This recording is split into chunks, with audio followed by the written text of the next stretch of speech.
Hörmətli və əziz yeni çağırışlar. Bir gün yanan bir evə bir quş dimdiyində su gətirir. Bunu görənlər deyirlər ki, ay quş, görmürsənmi? Cəmaət vedrə ilə su gətirib yanğını söndürə bilmir. Sənin bir damcı suyun nəyə dəyişəcək ki? Quş da cavab verir ki, mən öz dostluğumu və xoş niyyətimi göstərirəm. Dost olmağı bacaran və yaxşı təcrübələri yaymağa çalışan hər kəsə salam olsun. Bugün Yeni çağırışlar müzakirə proqramında mötəbər qonağımız var. Harvard Universitetinin professoru, Qlobal Təhsil İnnovasiyaları Təşəbbüsünün direktoru Fernando Reimers. Cənab professor UNESCO-nun Təhsilin Gələcəyi Komissiyasının üzvü olaraq gələcəyimizi birgə dizayn etmək hesabatını hazırlayıb. Dünyanın bir çox məktəblərində istifadə edilən BMT-nin dayanıqlı inkişaf məqsədlərinə uyğun kurikulum tərtib edib. Hazırda Harvard Universitetinin Qlobal missiyasının inkişafı üçün çalışır. 45 kitabın müəllifi və ya redaktorudur. Cənab Reimers, proqramımıza qoşulduğunuz üçün, dəvətimizi qəbul etdiyiniz üçün sizə dərin minnətdarlığımızı bildirir. Well, dear new challengers, one day a bird brings water in its beak to a burning house. Those who see this say, hey bird, don't you see the people can't put out the fire, cannot extinguish the fire with a bucket of water, and what a difference you can make, what a difference your one drop of water will make. And the bird replies that I'm showing my friendship and goodwill. So greetings to all those who have good intentions and those who can be a good friend. Today we have an honorable guest. We have this privilege to host our honorable guest in the discussion program, New Challenges. This is Professor Fernando Reimers of Harvard University, director of the Global Education Innovation Initiative. As a member of UNESCO's Commission on the Future of Education, Professor Reimers prepared the report called Designing Our Future. He designed a curriculum in accordance with the UN Sustainable Development Goals, which is used in many schools around the world. Currently, he works for the development of the global mission of Harvard University, and he is the author of 45 books. Professor Reimers, we are very honored to have you here today in our program. Welcome to New Challenges. Biz sizin səsinizi eşitmirik. Professor Reimers, could you please unmute yourself? Thank you. Thank you very much, Jafar. I am delighted to be in conversation with you today and through your program in conversation with many teachers in Azerbaijan. It is my honor. Cəfər bəy, çox xoşdur sizinlə bugünkü Yeni Çağırışlar proqramında qonaq olmaq və sizin vasitənizlə həmçinin də Azərbaycanda bir çox müəllimə qonaq olmaq da, onlarla da həmsöhbət olmaq xoşdur. Əziz yeni çağırışlar, əslində girişdəki əhvalatda təsadüfən danışmadım. Cənab Reimersin uşaqlar üçün yazdığı bir kitab var. Həmin kitabda sevginin rəmzi olan quş uşaqlara bir sıra çağırışlar edir. İrəlidə biz bu barədə də danışacağıq. Mən elə fürsətdən istifadə edib Cənab Reimersə bir daha xüsusi təşəkkür edirəm. Xüsusi təşəkkürüm eyni zamanda bu fürsəti bizə yaradan Təhsil Nazirliyinin rəhbərliyinə, eyni zamanda bu proqramın ərsəyə gəlməsində misilsiz xidməti olan dəyərli komanda üzvlərimə, T-Network komandasına və bir sözlə bu proqramda əməyə keçən hər kəsə təşəkkür edirəm. By the way, in fact, I tell the story in the introduction part by accident. It was not by accident. As you are probably aware, Dr. Reimers has a book written for children, especially. In that book, the bird, which is a symbol of love, makes a series of calls to the children, and we will talk about this in future. I would like to take this opportunity to convey my best regards and gratitude to those who contributed to the arrangements of this program, and specifically to the leadership of Minister of Education and my valuable team of T-Network program. Thank you. Cənab Reimers, icazənizlə suallara keçid etmək istərdi. Sizin fəaliyyətinizə nəzər yetirdikdə ana xətt olaraq qlobal vətəndaşlıq anlayışı önə daha çox çıxır. Özünüzü nə dərəcədə qlobal vətəndaş hesab edirsiniz? Ümumiyyətlə, nə vaxtdan və necə qlobal vətəndaş olmağa qərar verdiniz? Professor Reimers, looking at your activity, we clearly see the concept of global citizenship standing out as the headliner. So to what extent do you consider yourself a global citizen, and when and how did you decide to become a global citizen? I think that since humans have a sense of who they are, a sense of self, they have been trying to answer the question of who am I and what is the purpose of my life? And for most humans, the answer to that question is first shaped by the communities that they belong to, their family, their village, their city. But I think that as people move and as we become into contact with people who have moved, that sense of who I am can expand.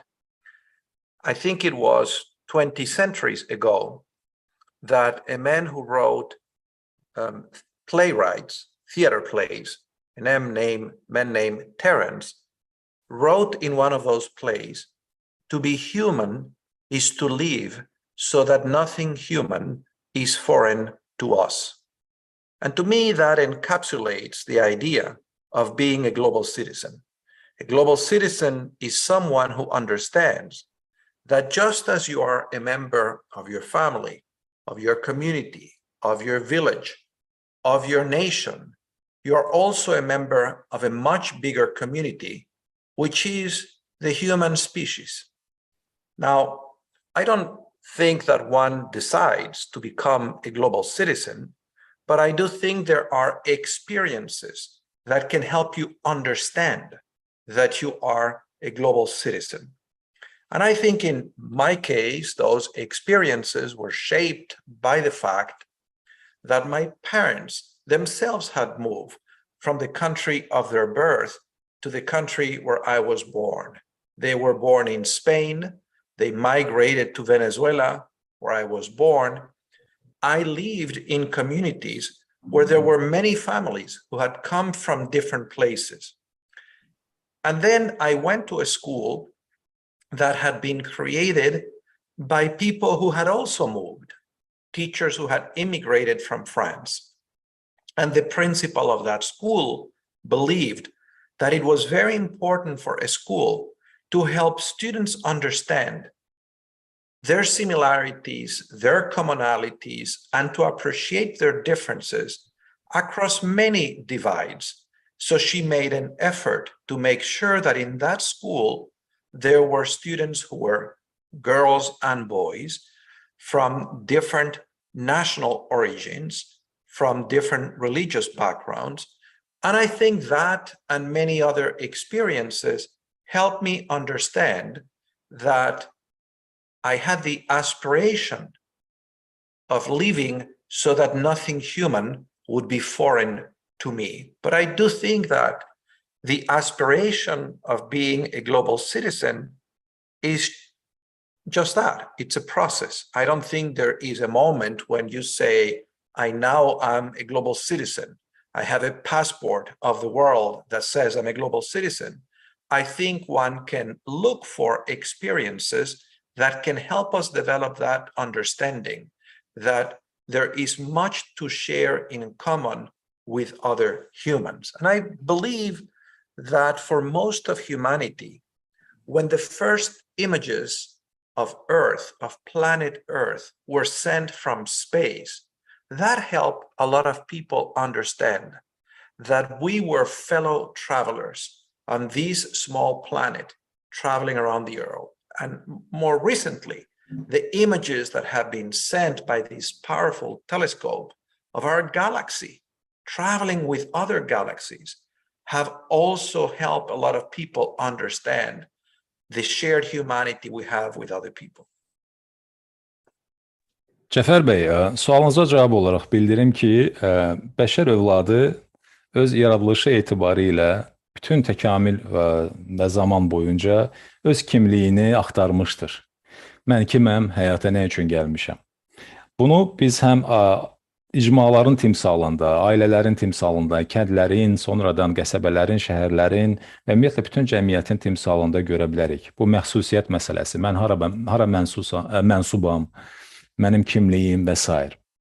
Və icmalar arasında, insanlar arasında təmaslar genişləndikcə bu anlayış getdikcə genişlənmişdir. O da təşəkkül tapmışdır. 21-ci əsrdə bir çox piyesaların müəllifi olan Terence yazırdı ki, insan olmaq insana xas olan bütün o cəhətləri olduğu kimi qəbul etmək, onları yad hesab etməmək deməkdir. Yəni, insanın xislətində olan bütün o cəhətləri olduğu kimi qəbul etmək deməkdir.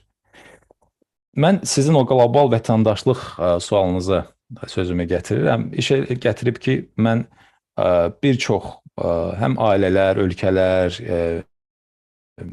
yaşayış məkanları və kəndlər dedikdə, onu öz timsalında da deyə bilərəm. İş ondadır ki, mənim valideynlərim bir ölkədə doğulublar, mən başqa ölkədə doğulmuşam. Onlar İspaniyada doğulub, Venezuelaya köç ediblər. Mən Venezuelada doğulmuşam. Sonradan Amerika Birləşmiş Ştatlarında təhsil alıb böyümüşəm, boya başa çatmışam. Və bir çox mədəniyyətlərlə, bir çox millətlərlə eyni yerdə, eyni məkanda qaynayıb qarışmışam. Təhsil aldığım məktəb təsəvvür edin ki, fransız mühacirlərinin, fransız miqrantlarının təsis etdiyi bir məktəb olub və mən o mühitdə digər millətlərin nümayəndələri ilə təmasda olmuşam. Odur ki, sualınıza cavab olaraq özünüzü nə dərəcədə qlobal vətəndaş və nə vaxtdan qlobal vətəndaş hesab edirsiniz? Mən deyərdim ki, bu bir hansısa konkret anın, məqamın, zamanının məsələsi deyil. Bu davamlı bir prosesdir. İş elə gətirib ki, mən bütün bu həyatım boyunca bunu özümə hiss etmişəm. Yəni, qlobal vətəndaş olmaq bir prosesdir. Necə ki, dünya kainatda mövcuddur. Digər planetlərlə, digər ulduzlarla mövcuddur. Dünya da bu galaktikanın, kainatın bir qlobal vətəndaşıdır demək olarsa. Mən də eyni şəkildə biz insanlar da hamılıqla, əgər biz dünyavi səviyyədə götürsək, qlobal vətəndaşlarıq və bunun təzahür formalarında həyatda görürük. Cənab Reimers, ətraflı cavabınız üçün sizə təşəkkür edirik. Bəs təhsildə təbliğ etdiyiniz əsas ideya nədir? Professor Reimers, thank you for a very comprehensive and informative answer. But having that said, what do you think, what is the main idea that you promote in education? That the most important goal of education should be to help people develop the capacities that allow them to become architects of their own lives and contributing members of the many communities of which they are a part.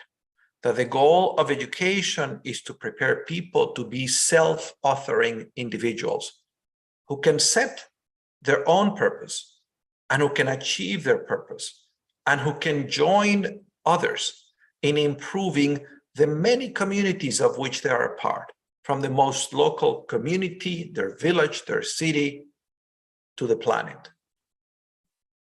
Cəfər bəy, mən belə deyərdim ki, yəni təhsildə təbliğ etdiyimiz əsas ideyanı götürsək, ən başlıcası gəlin bunu insanlar səviyyəsində götürək. Başlıca olaraq biz təhsildə elə etməliyik ki, elə insanlar yetişdirməliyik ki, onlar öz talelərinin memarları olsunlar, öz həyatlarının, öz bacarıqlarının memarı olsunlar və öz gələcəyini qurmaqla yanaşı həmçinin də cəmiyyətə də töhfə verə bilsinlər. Yəni, bu insanlar bir nə qədər dolğun, bu bir nə qədər kamil insan olsa, bir o qədər onlar cəmiyyətə də daha çox töhfə vermiş olacaqlar. Yəni, bu fərdlər, bu şəxslər öz məqsədlərinə doğru inamla addımlaya bilən və digər insanlarla birlikdə istər kənd, qəsəbə, yaşayış məskənləri olsun, ölkə olsun, onun çiçəklənməsinə, onun firavan təşəkkül tapmasına töhfə verə bilsinlər. Mənim zənnimcə başlıca, yəni ideya bu olmalıdır. Cənab Reimers, dünya dəyişirsə, məktəblər də dəyişməlidir deyirsiniz. Necə bir dəyişikliyə ehtiyac var? Well, Professor Reimers, you say that if the world is changing, so the schools must do so. The schools should also get changed. So what kind of change is needed? What kind of change do we imply when we say the world is changing and the schools must do so? In order to help students improve the world, schools must help students understand the world in which they live and understand that they have a responsibility to make the world better. So that requires that we look for ways to connect what students are learning in school with the reality outside of school. We need to open the doors and the windows of the school to the real world. We need to bring the challenges of the world into the curriculum for the purpose of helping students appreciate those challenges, understand the challenges, and develop the confidence and the skills to address them. So what are some of the big challenges that we face as humanity? An obvious one is climate change. We need to make sure that students understand not only that this is a big problem, not only the science of climate change, but also to develop the skills that will contribute to developing alternative forms of energy, alternative forms of lifestyles, different forms of consumption, more sustainable lifestyles. Another challenge that we face is social inequality and poverty and exclusion. And so students must understand this challenge and what the consequences are, and develop the desire, the attitude, the disposition to want to do something about it, and the skills to do something about that. Similarly, one of the challenges we face around the world is that the idea of human rights, the idea that every person has basic rights just because they are a human, regardless of their gender, regardless of their social class, regardless of their race, their ethnicity, that idea is being challenged around the world by groups that believe that some humans have superior rights to other humans. So it's important to educate students to understand these challenges and to help them develop the skills and the commitment to live in a way, to act in a way that makes the idea of human rights a reality, not only for them, but for others. So how do we do that? I don't think it's enough for teachers to talk about these challenges. They need to design experiences, activities that make it possible for students to develop a practice, to try things, to use that practice to help them understand the relevance of the subjects they're learning in school, what some people call project-based education. I will give you in a moment an example of what this means, but let me pause to give our translator an opportunity to translate. Thank you, sir. I appreciate. Cəfər bəy, sualınıza cavab olaraq aşağıdakıları bildirmək istərdim ki, əgər biz yenə də təhsildə dəyişiklik deyiriksə və bunu həyata keçirmək haqqında danışırıqsa, burada bir neçə məqam vardır ki, onları xüsusilə qeyd etmək lazımdır. Birinci, biz tələbələrə dünyanı daha yaxşı başa düşməkdə köməkçi olmalıyıq. Dünyanı deyəndə gerçək dünyadan söhbət gedir, nəzəriyyədən gelmir. Yəni, biz təhsili təmin etməklə yanaşı, bu təhsili maksimal səviyyədə gerçək dünyaya yaxınlaşdırmalıyıq. Şagirdlər mövcud dünyada, real dünyada mövcud olan çağırışları anlamalıdırlar. Onlar reallıqlarla artıq təhsil müəssisələrində tanış olmalıdırlar. Təhsil müəssisələri öz qapılarını, bacalarını bu reallıqlara, bu çağırışlara açmalıdırlar. Və hətta mən belə deyərdim, bu çağırışları kurikulumda əks etdirməyə ehtiyacı var. Yəni zamanımızda mövcud olan çağırışları təhsil kurikulumlarında əks etdirməyə ehtiyac var. Ki, tələbələrdə və şagirdlərdə o çağırışların öhdəsindən gəlmək üçün lazımi bacarıqlar formalaşsın. Hansı çağırışlardan söhbət gedir? Təbii ki, belə bir sual da verə bilərsiniz. Çağırışlar deyəndə. Misal üçün, iqlim dəyişməsi. İqlim dəyişməsinə yanaşı hansı bacarıqlar ola bilər? Alternativ enerji mənbələrindən istifadə və yaxud da ki, daha ağıllı, daha smart dediyimiz o daha ağıllı həyat bacarıqları, daha doğru, daha ağıllı istehlak yanaşmaları, bununla yanaşı yenə də cəmiyyətin bu problemlərin həll olması üçün səfərbər olması kimi sosial bacarıqlar. Ardınca insan hüquqları, biz durmadan deyirik, insan hüquqlarını təbliğ edirik. Biz qeyd edirik ki, hər bir insanın onun milli, etnik, həmçinin gender və digər mənsubiyyətindən asılı olmayaraq fundamental insan hüquqları və azadlıqlarına, bu azadlıqlardan istifadə etmək hüququ vardır. Təbii ki, amma bunun müqabilində biz görürük ki, bəzi qrup insanlar özlərini digərlərindən daha üstün hesab edirlər və bu hüquqlardan daha üstün şəkildə faydalanmağı düzgün hesab edirlər. Təbii ki, bunlara qarşı burada təhsildən istifadə edərək düzgün təhsil, düzgün yönləndirmə verməklə biz şagirdlərimizi, gənclərimizi daha düzgün yetişdirmiş olarıq. Yəni, bu mənada müəllimlərin rolu da çox vacibdir. Yəni, qeyd etdiyim o çağırışların və kurikulumda qeyd olunan bacarıqların fonunda onun fövqündə müəllimlər də bu yanaşmalardan, düzgün praktik yanaşmalardan istifadə edərək relevant, yəni belə deyək, aktual şəkildə tədris etməlidirlər. Yəni bizim tədris etdiyimiz fənlər və tədris etdiyimiz, çatdırmaq istədiyimiz o bilik mücərrəd olmamalıdır, reallıqdan uzaq olmamalıdır, relevant olmalıdır, yəni aktual olmalıdır və indi ona biz müasir dildə project-based deyirlər, yəni layihə əsaslı tədris deyirlər ki, mən indi o layihə əsaslı tədrisin nə olduğunu da birazdan açıqlayacağım. Let me give you an example of how schools can open the doors and the windows to problems in the community. Some years ago, some former students of mine from Mexico decided to begin an organization that would work with teachers to help the teachers develop new pedagogies, new ways of engaging their students based on these ideas that I have shared. And I did an evaluation of their programs. So one example of what they did. In one school, these were students ages 14 and 15, the students had to identify a problem in the community. And then with their teachers, they had to understand the causes of that problem. And then they had to think about how could they solve this problem. And then they had to implement the solution. And then they had to evaluate the results of what they had done and reflect on their learning. So the problem that these students identified was the fact that the school had no running water. There were latrines in the school, but the water didn't come. And they decided to solve that problem. So they imagined a different number of different ways to bring water, and they selected one. At some distance from the school was a house in this village where there was a well. And so they went to talk to the owner of this well, and they asked her if they could have access to water 1 hour every day. And she said they could do that. So they raised some money. They got a small water pump to extract the water. They put a system of hoses to bring the water of the school, and they made sure that they had clean water for 1 hour every day. When I asked the students, why did you choose this problem?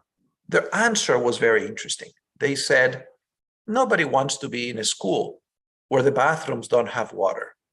But especially, this is terrible for girls at this age, because at this age, many of these girls have already a period. They menstruate. And you don't really want to be in a school where there is no clean water when you are menstruating. If you don't come to school every month, 3, 4, 5 days a week in a month, you're not going to learn. You're going to fail the school year. So those students told me this was not only a problem of hygiene, it was a problem of equal opportunity for girls and for boys. And I thought that insight that the students developed as a result of having had the opportunity to identify a real problem was a very clear example of what it means to prepare students to connect what they're learning in school with real problems outside of schools, and to develop skills that help them solve real problems using what they're learning in school. Cəfər bəy, bu sualla bağlı elə sözümün davamı olaraq mən sizə bir misal gətirmək istəyirəm. Meksikalı bir tələbəm var idi. O belə bir layihə həyata keçirməyə qərar verdi ki, müəllimlərlə birlikdə yeni pedaqoji yanaşmalar, barəsində danışdığım o yeni pedaqoji yanaşmaları təbliğ etmək üçün, müəllimləri buna təlimləndirmək üçün bir layihə həyata keçirmək qərarına gəlir məktəbdə, 14-15 yaşlı məktəblər arasında. Onlara bir tapşırıq verir ki, siz müəyyən bir problem seçin, problemi müəyyən edin, sonra bu problemin həlli yollarını axtarın, problemin həlli yollarını tapandan sonra onu həll etməyə çalışın və sonradan da bu atdığınız addımı, gördüyünüz işi qiymətləndirin. Şagirdlər məşvərət edirlər və sonradan qərara gəlirlər ki, məktəbə su çəksinlər, çünki bu məktəbdə su təchizatı olmur və məktəbə suyun çatdırılması üçün müxtəlif variantları nəzərdən keçirirlər. Söhbət sırf məktəblilərdən gedir, şagirdlərin özləri bunu edirlər. Onlar beyin həmləsi edirlər, müzakirə edirlər və qərara gəlirlər ki, bir çox variantlar arasında bir variant daha uyğundur. Məktəbdən müəyyən bir məsafədə bir təsərrüfat var. Orada da təsərrüfatda bir quyu var. Qərar alırlar ki, həmin o təsərrüfatın sahibəsinə müraciət etsinlər və xanımdan icazə istəsinlər ki, gündə 1 saat ərzində həmin quyudan məktəbə su vurulsun, içməli su vurulsun. Bunun üçün pul yığırlar. Topladığı pula nasos və həmçinin də şlanqlar alırlar və bu borular alırlar, belə deyək. Bu nasos və boruları alandan sonra həmin o deməli xətti, su təchizatı xəttini çəkirlər və gün ərzində 1 saat məktəbdə içməli su olur. Mən məktəblilərə sual verdim ki, siz nə üçün məhz bu layihəni seçdiniz? Onlar bilirsinizmi mənə nə dedilər? Dedilər ki, əgər məktəbdə içməli su olmasa, heç kim məktəbə gəlməyəcək. Yəni, onlar məhz məktəbin dayanıqlığını düşünüblər ki, su olmasa məktəbə heç kim gəlməyəcək, təhsil almayacaq. Digər məsələ də o idi ki, söhbət 14-15 yaşlı məktəblərdən gedir. Təbii ki, o yaşda məktəbli qızların xüsusi fizioloji ehtiyacları olur. O su olmayanda, təbii ki, gigiyena olmayanda da bu yaşda olan qızlar əziyyət çəkirlər. Çünki o fizioloji higiyenik ehtiyaclarını qarşılaya bilmirlər və təbii ki, bu da oğlanlarla qızlar arasında təhsil baxımından əlverişsizlik yaradır. Bu əlverişsiz vəziyyəti aradan qaldırmaq üçün də bu layihəyə həmçinin ona görə də imza atdılar. İndi görürsünüzmü? Yəni bu çox əyani bir misaldır. Biz tələbələrə kömək etdikdə, onları o lazımi biliklə, savadla təmin etdikdə, onlar həmin bilikdən istifadə edərək reallıqla nəzəriyyəni qovuşdururlar. Reallıqla nəzəriyyəni bir növ körpü şəklində bir-birinə uzlaşdıra bilirlər və problemləri həll edirlər. Cənab Reimers, ətraflı cavabınız üçün sizə minnətdarlığımızı bildiririk. Ümumiyyətlə, bizim maraqlıdır. Qlobal təhsilin milli təhsildən və ya milli kurikulumdan əsas fərqi nədir? Və niyə qlobal təhsil? Təhsili qloballaşdıran nədir? Professor Reimers, thank you for a very informative and very comprehensive, detailed response with a specific case that you mentioned. In this regard, let me ask the next question. Why global education? And what globalizes the education, and why, after all, we need to have the global education? What is the purpose? What is the point behind of the global education? The point of global education is to help students understand the world in which they live and to be competent to live in a world where all of our lives are shaped by events that are local as well as global. And those two are connected. Take climate change, for example. Climate change manifests itself in every community on this planet, but it is not a problem that can be solved only in that community. It is a shared problem of humanity. So students need to understand this relationship because the process of globalization, through exchanges such as the one we're having today, through trade, through migration, is bringing into contact people from many different cultural origins. It is essential that we educate students to understand that difference as a source of strength, as a source of possibility, as something valuable, and to help them develop the skills to work across those cultural differences for the benefit of humankind, for the benefit of addressing our challenges. That is the reason I think every school on this planet should be helping students understand what are these shared global challenges and how to advance a vision of the world, such as the vision articulated in the United Nations Sustainable Development Goals. 17 goals adopted at the General Assembly of the United Nations in 2015 that describe a world which is inclusive and which is sustainable and where we can resolve our differences in peaceful ways. Cəfər bəy, bilirsinizmi, sizin sualınıza cavab olaraq niyə qlobal təhsil, təhsili qloballaşdıran nədir və fərqli cəhətlər nədir? İş ondadır ki, dünyadakı cərəyan edən bütün hadisələr, onlar həm lokal, həmçində qlobaldır. Heç bir lokal hadisə qlobal olmadan ötmür. Yəni, onun qlobal fəsadları var, həmçində əks istiqamətdə. Elə iqlim dəyişikliyini götürək. İqlim dəyişikliyi istənilən cəmiyyətdə, istənilən lokal hüdudlarda da baş verə bilər. Amma eyni zamanda o bir qlobal prosesdir. Yəni onun təzahür formaları fərqli ola bilər, amma qlobal prosesdir. Heç bir, yəni icma, heç bir cəmiyyət, heç bir ölkə o qlobal iqlim dəyişikliyindən kənarda qalmır. Yəni o bizim ümumi bir problemimizdir. Tələbələr də, şagirdlər də bunu anlamalıdırlar ki, onlar belə bir şəraitdə, belə bir dünyada yaşayırlar ki, oradakı problemlər, oradakı məsələlər artıq gündəmdə dayanan məsələlər qlobal xarakterlidir. İstər ticarət olsun, istər miqrasiya olsun, biz bunu müasir dünyada necə təşəkkül tapdığını görürük.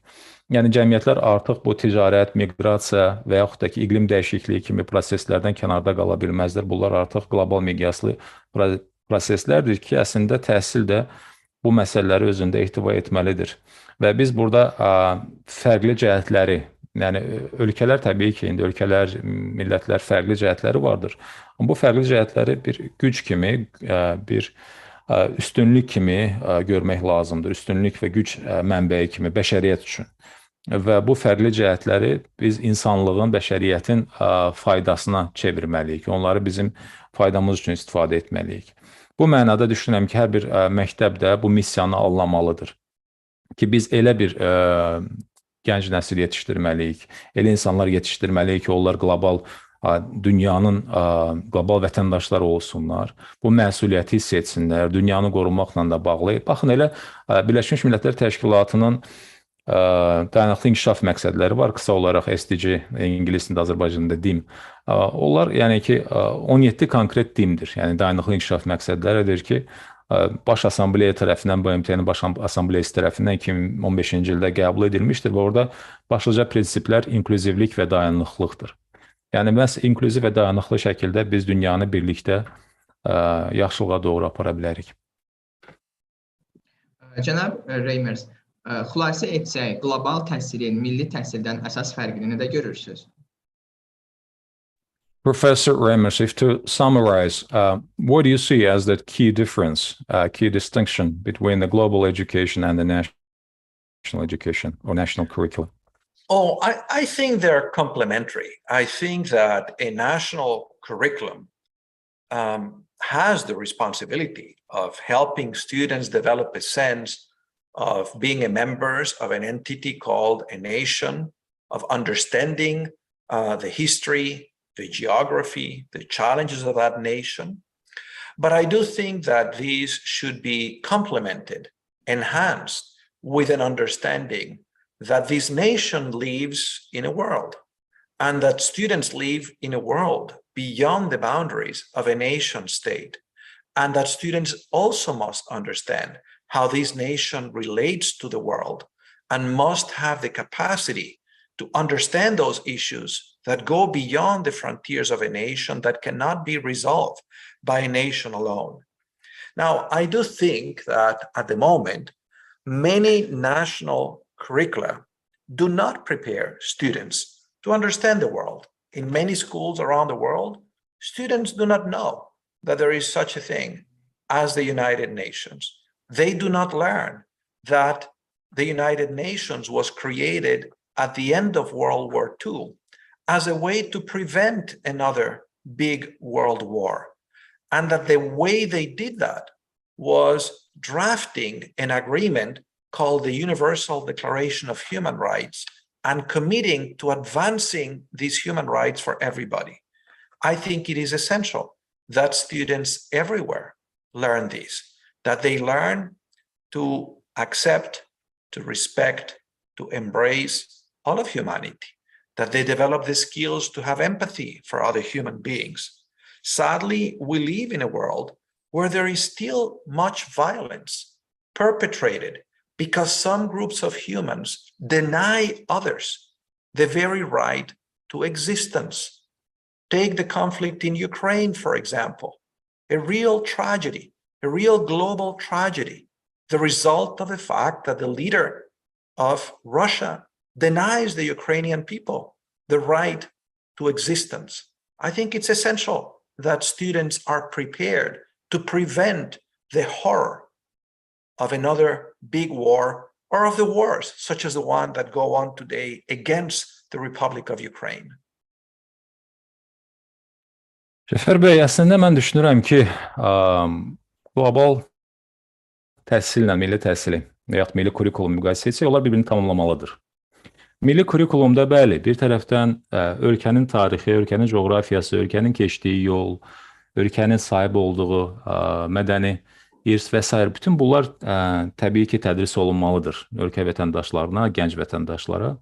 Digər tərəfdən onlar başa düşməlidirlər ki, onların vətəni digər ölkələr kimi dünya ictimaiyyəti daxilində, dünya camiyyəsi daxilində mövcuddur. Heç bir ölkə təcrid olunmuş şəkildə digərlərindən mövcud ola bilməz. Yəni, bunu da dünya dəyərlərini, həmçində dünya tarixini də tələbələrə bildirmək lazımdır. Onlar başa düşməlidirlər ki, onların bir nə qədər öz tarixi, mədəniyyəti, coğrafiyası varsa, bir o qədər də digər dövlətlərin də mədəniyyəti, coğrafiyası, tarixi vardır. Və biz dünyada olan problemləri birlikdə həll etməliyik. Təəssüf edirəm ki, bir çox ölkələrdə şagirdlərə bu biliklər aşılanmır. Yəni, hələ də bir çox məktəblər, bir çox ölkələr var ki, orada şagirdlər BMT-nin nə olduğunu bilmirlər, onlara bu sahədə məlumat verilmir. BMT-nin 2-ci Dünya müharibəsinin sonunda yaradıldığını, nə üçün yaradıldığını, hansı məqsədlə, növbəti müharibələrin qarşısını almaq məqsədi ilə yaradıldığını bilmirlər. Bilmirlər ki, misal üçün, belə bir beynəlxalq insan hüquqları, universal insan hüquqları bəyannaməsi var və bu bəyannamə nə üçün qəbul edilibdir. Bilmirlər ki, digər insanların şərəf və layiqəti və insanların sülh şəraitində yaşamaq hüquqları var. Bu hüquqları tanımaq, onları qəbul etmək vacibdir. Yenə də biz görürük ki, təəssüflə qeyd edirəm, dünyada bir çox münaqişələr var. Bəzi qrup insanlar, bəzi dövlətlər, dövlət rəhbərləri düşünürlər ki, onların müstəsna hüquqları var digər millətlərə baxanda və biz bunu Ukraynada baş verənlərin timsalında konkret görürük ki, yenə də qeyd etdiyim kimi bir ölkənin rəhbəri qlobal miqyasda düşünür ki, onun məxsusi belə bir müstəsna hüququ var ki, Ukraynalıların hüquqlarını tapdalasın. Onun hüququ sanki onların hüququndan daha üstündür və o hüquqları tanımır. Bu da böyük bir faciədir. Qlobal miqyasda müasir zamanımızda dünyada baş verən və Ukrayna xalqının da başına gələn bir fəlakətdir. Təbii ki, bütün bu halların qarşısını alması üçün, onların baş verməsinin, təkrarlanmasının qarşısını alması üçün belə bir yanaşma olmalıdır və suala qayıtdıqda yenə də düşünürəm ki, qlobal təhsil ilə milli təhsil bir-birini tamamlamalıdır, nəinki bir-birini istisna etməlidir. Cənab Reimers, elə yeri gəlmişkən BMT-nin dayanıqlı inkişaf məqsədlərinə uyğun olaraq siz bir kurikulum hazırlamışsınız. Bu kurikulumun ana xəttləri barəsində nə deyə bilərsiniz? Müəllimlərimiz bu kurikulumun hansı tərəflərini tətbiq edə bilərlər? Ümumiyyətlə, biz bu sualla bunu aydınlaşdırmağa çalışmaq istəyirik ki, bir sinifin qlobal sinifə çevrilməsi üçün hansı yanaşmalara ehtiyac var? Müəllimlərimizə nə tövsiyə edirsiniz? Professor Reimers, as a follow-up to that question and to your kind response, we know that you have developed a curriculum in line with the UN Sustainable Development Goals. And what can you say about the main lines of this curriculum? What aspects of this curriculum can our teachers apply, and what approaches are needed to convert a class into a global class, for instance? Yes, with my graduate students as collaborators, I have developed several global citizenship curricula.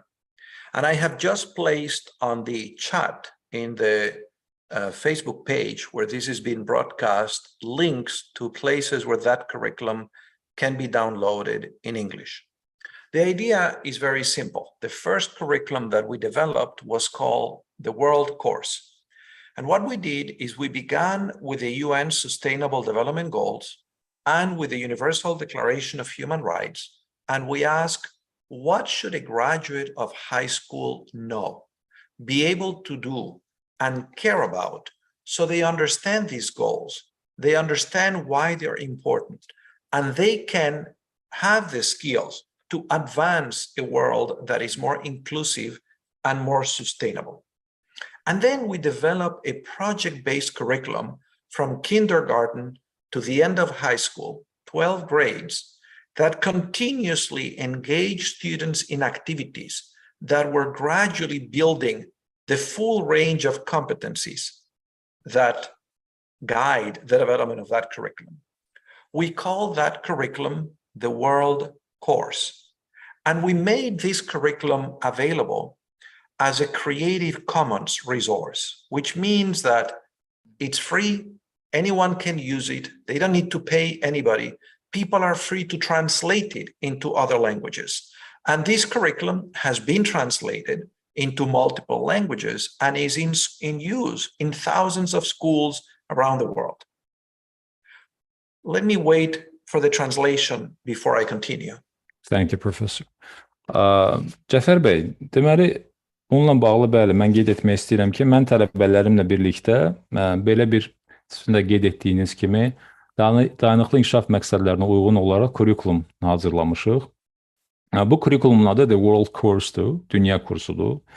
İlkin olaraq onu hazırlayanda biz deməli, yuxarı sinif şagirdləri üçün, yuxarı sinif şagirdləri, yəni o məktəblərin məzunları üçün onu hazırlamışdıq.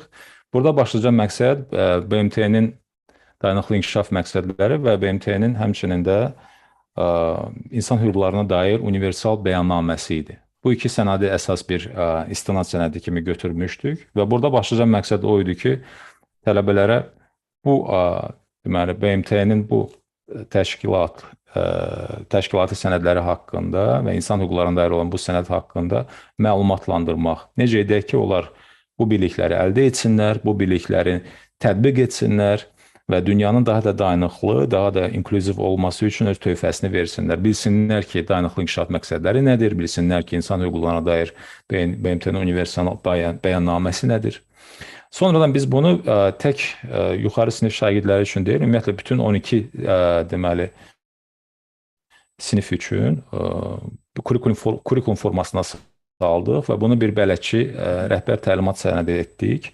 O bütün bir çox dillərə tərcümə edilibdir və tamamilə təmənnasızdır. Onun adı qeyd etdiyim kimi The World Course-dur. Yeri gəlmişkən mən bugünkü verilişin, Yeni çağırışlar verilişini tweet eləmişəm öz Facebook səhifəmdə. Orada chat bölməsində də həmin bax bu The World kursun yükləmək üçün, tamamilə təmənnasız şəkildə yükləmək üçün orada ünvan yerləşdirmişəm, o linkləri yerləşdirmişəm.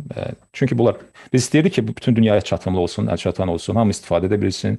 Onu siz yenə də rahat şəkildə müəllif hüquqlarına görə narahat olmadan tərcümə edə bilərsiniz və sərbəst şəkildə istifadə edə bilərsiniz ki, çox yerlərdə istifadə olunur. İndi davam edirəm. Yes, Professor. So this curriculum was well received. In the first year, 20,000 copies of this curriculum had been downloaded. But I then began to hear from the teachers who were using this curriculum, and some of them told me it was difficult for them to teach some of the content of this curriculum because they hadn't received the preparation to have the knowledge to do that. So with my collaborators, with my students, with more than 30 of my graduate students at Harvard, we developed a simpler version of that curriculum called Empowering Students to Improve the World in 60 Lessons, just 60 lessons. 5 lessons for first grade, 5 lessons for second grade, 5 lessons for third grade, all the way to 12th grade. And that curriculum, that book, also included a simple process explaining how to organize in a school an approach so that all teachers could innovate in generating a curriculum, their own curriculum, and could develop their capacity to do that, and they could connect with other schools, building a network of schools, an innovative network of schools. And the second book was even better received than the World Course because it was simple. It was very accessible. That book has been translated into Arabic, Turkish, Chinese, Spanish, French, Portuguese, so many different languages. And I have placed a link to a place where that curriculum can be downloaded. And it would give me great happiness if some of the people listening on this call decided, let's translate this book into our language, into our local language, so that more people can use it in Azerbaijan. So those are the two resources. Those are the goals. The goals are basically to build the capacity of teachers and schools to become engines of innovation, to generate innovative curricula that help students develop the skills to improve the world, to achieve the Sustainable Development Goals. Cəfər bəy, mən qeyd etmək istərdim ki, həmin vaxt bu bizim kitabımız, tələbələrlə birlikdə hazırladığımız World Course kitabımız ilk olaraq 20.000 dəfə yüklənmişdir, 20.000 nüsxədə yüklənmişdir. Amma müəllimlərin rəyi belə idi ki, onlar dedilər ki, biz əziyyət çəkirik bu kurikulumun tətbiq olmasında. Çünki bu kurikulumla bağlı, bu content, bu mövzu ilə bağlı biz təlim keçməmişik. Və tədris prosesində onun tətbiqi bizdə müəyyən çətinliklər yaradır. Odur ki, biz deyəndə mən və mənim hardasa 30 tələbə, deməli, auditoriyam, həmkarlarımla birlikdə, tələbələrimlə birlikdə biz bu kitabın, World Course-un daha sadə formasını, daha sadələşdirilmiş formada Empowering Student to Improve World in 60 Lessons, 60 dərslə tələbələrin dünyanı dəyişməsi üçün gücləndirilməsi kitabıdır. Gücləndirilməsi dedikdə, yəni bu tələbələrə bir növ kömək mənasında, onları bu məlumatla, biliklə gücləndirmək anlamında. Söhbət yenə də bütün o 12 sinifdən gedirdi, yəni 1-dən 12-yə kimi və hər sinifə 5 dərs nəzərdə tutulmuşdu, cəmi 60 dərs edir. Kitabın məqsədi o idi ki, sadələşdirilmiş və başa düşülən şəkildə müəllimlərə və tələbələrə dünyanı dəyişməkdə, onun daha da inklüziv edilməsində, onu daha da dayanıqlı inkişaf tapmasında öz töhfəsini verməkdir. Təbii ki, burada müəllimlərə artıq müəyyən bir çeviklik imkanı yaradılırdı. Müəllimlərə bu bir rəhbər təlimat formasındadır. Müəllim bu kitabı oxuyaraq başa düşür ki, misal üçün, hansı şəkildə tədris zamanı bunları dərs vaxtı tələbələrə çatdıra bilər. Hətta mən sizə deyim ki, özü də kurikulum hazırlaya bilər. Yəni bizim kurikulumun əsasında qeyd etdiyim kimi o dayanıqlı inkişaf məqsədlərində ehtiva olunan o məqsədləri özü də kurikulum yarada bilər və bundan da artıq, hətta bundan da kənara çıxıb digər müəllimlərlə və digər məktəblərlə burada əlaqə yaradıb bir növ kollektiv şəkildə işbirliyi də etmək olar kurikulumla bağlı.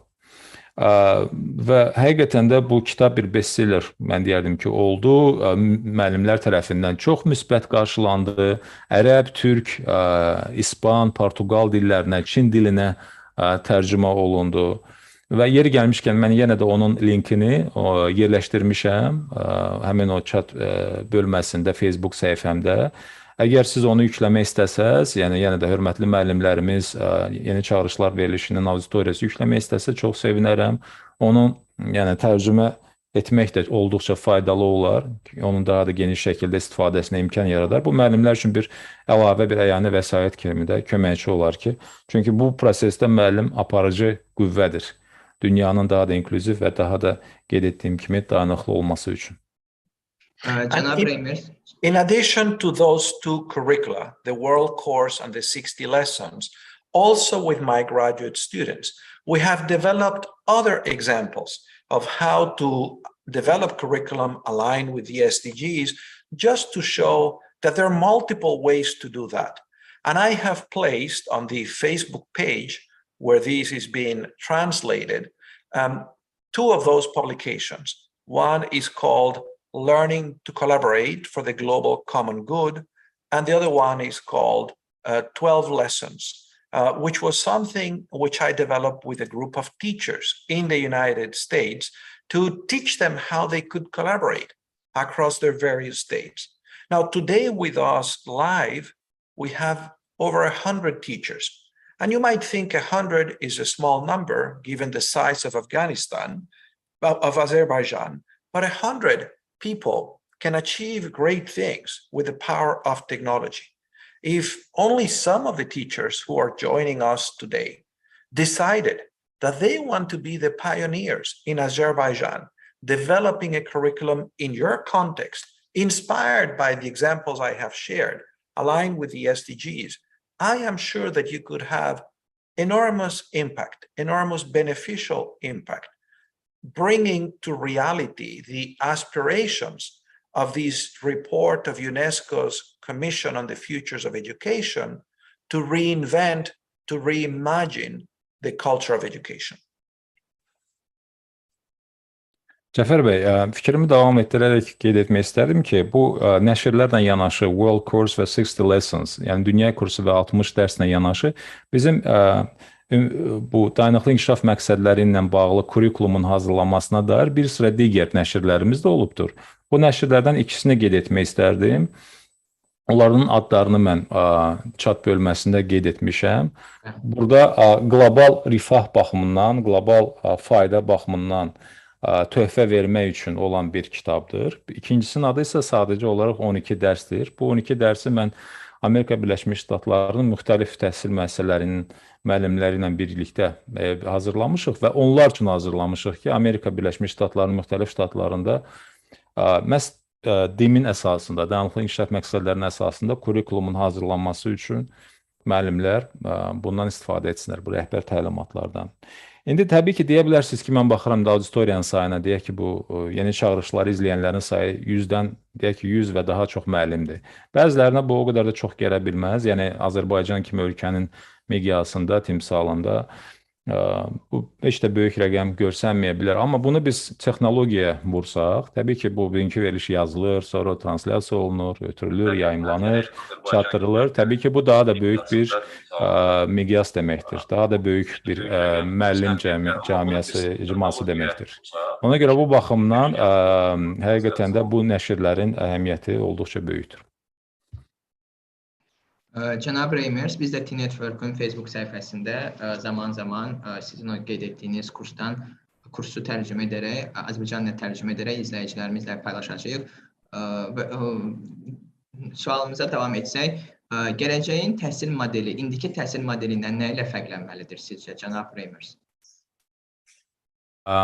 Professor Reimers, we will translate the aforementioned publications, the World Course and also the 60 Lessons. We will be periodically sharing these SDG-based curriculum guidelines with our audience.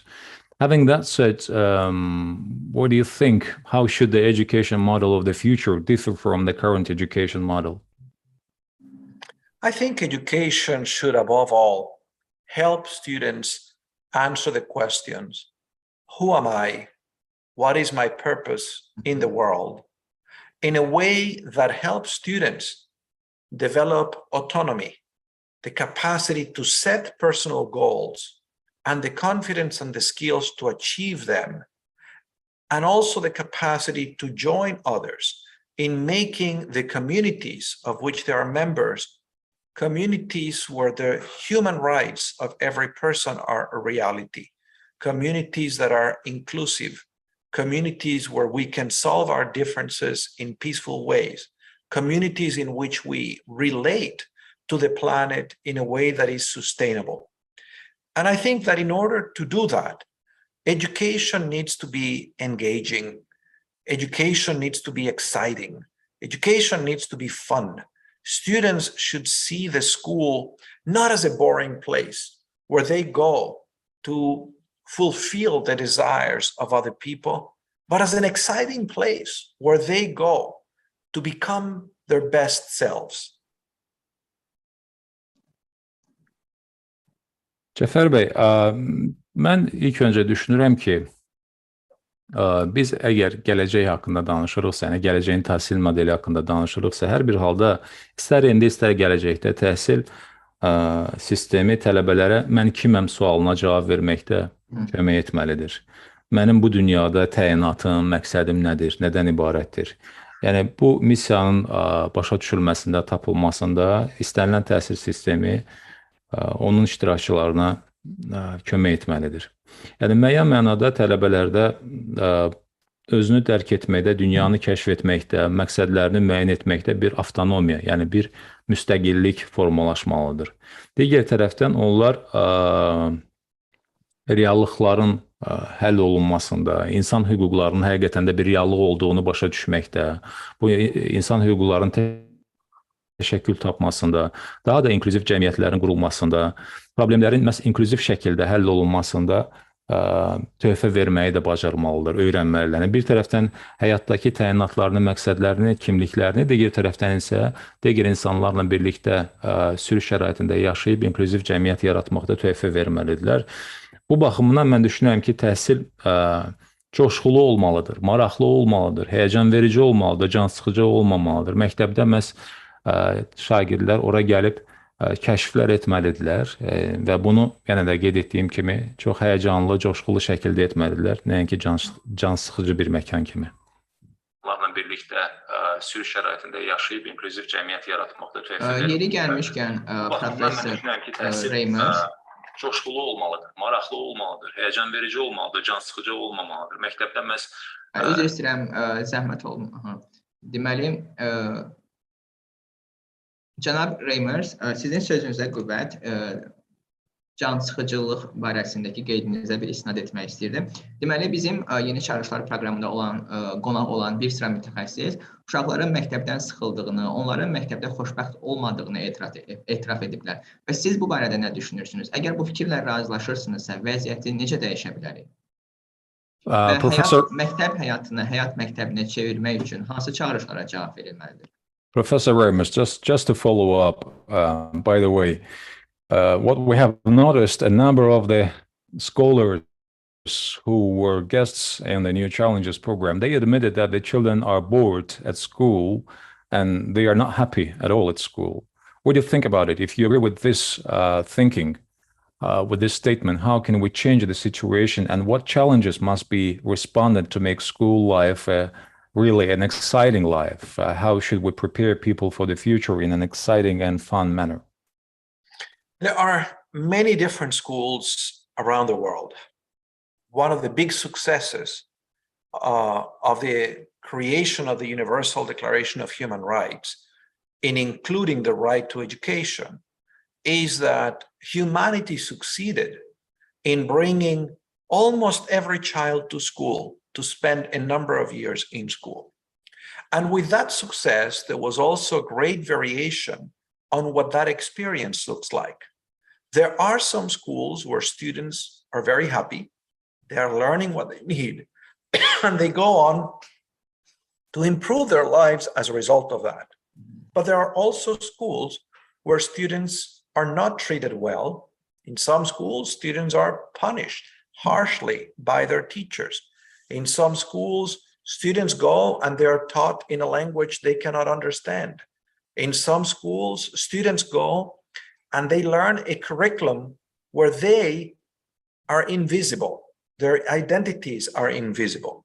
So there is a lot of variation, and I believe it is true that there are many schools that students find boring and where they're not learning anything valuable. And maybe what they're learning is even harmful. One of the problems in some schools in America is that we have bullying, some students mistreating other students. So this is not something that the teachers create, but it is something that happens in school. And if you are a student that is bullying, you're not going to be very happy going to school. You're going to suffer as a result of going to school. So I do think this is very serious. And we should all, educators, try to learn from the best schools. We should identify the schools and the teachers where the students have the best opportunities to become the best version of themselves. And we should then ask, how do we make other schools like them? And I am certain, I have never visited Azerbaijan, but I have been in many countries, and I'm certain that there are good schools in Azerbaijan and that there are good teachers, just like I'm certain there are bad schools and bad teachers, just like happens in America and in every other country. So what I hope is that you can create a system where you have the opportunity to learn from the best teachers in your country, to identify them, to learn from them.